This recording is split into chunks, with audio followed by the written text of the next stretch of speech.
জঙ্গলে এক শিয়াল ছিল।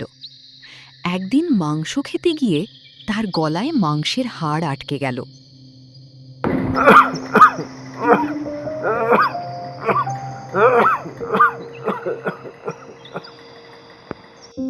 গলায় হাড্ডি ফেসে গেল রে, এখন কি করি? সেটাকে যে কেমন করে বের করি, একা একা তো কিছুতেই পার করে উঠতে পারছি না। কারো সাহায্য নিতে হবে। একটু খুঁজে দেখি, যদি কাউকে খুঁজে পাই তাকে বলবো বের করে দিতে।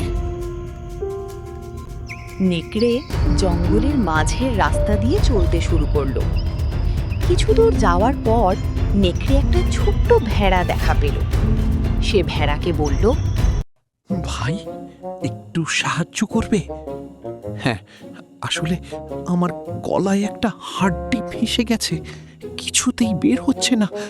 একটু বের করে দাও না ভাই। আমি আর তোমাকে সাহায্য করব? ভুলে গেছো সেদিন তুমি আমাকে মারতে চেয়েছিলে? তোমাকে কোনো বিশ্বাস নেই, এটাও তোমার কোনো পাঁয়তারা হবে না। বাবা না, আমি তোমাকে কোনো সাহায্য করব না। নেকড়ে সেখান থেকে চলে গেল। খানিকক্ষণ চলার পর নেকড়ের সঙ্গে এক বাঁদরের দেখা হয়ে গেল।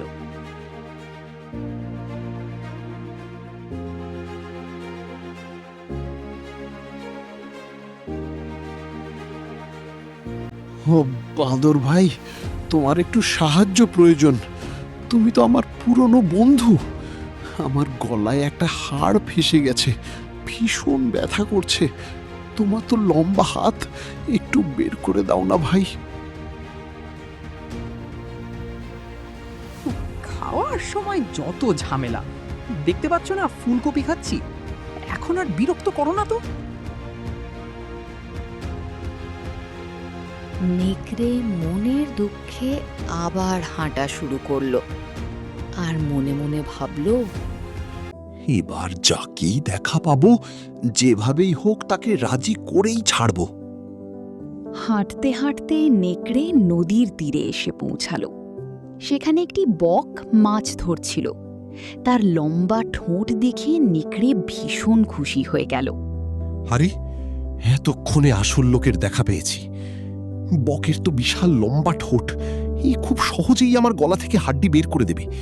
একে যেভাবেই হোক রাজি করাতেই হবে। এই ভেবে শিয়াল বকের কাছে গিয়ে পড়ল। কি সুন্দর দিন আজকে, জানো ভাই। এই নদীতে না অনেক মাছ আছে। তুমি একা পরিশ্রম করছো, তুমি চাইলে মাছ খুঁজতে আমি তোমাকে সাহায্য করতে পারি।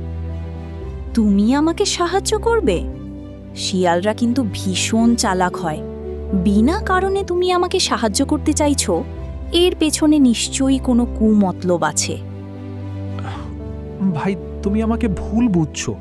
আমি সত্যি তোমাকে সাহায্য করতে চাই, তবে একটা সমস্যা আছে ভাই।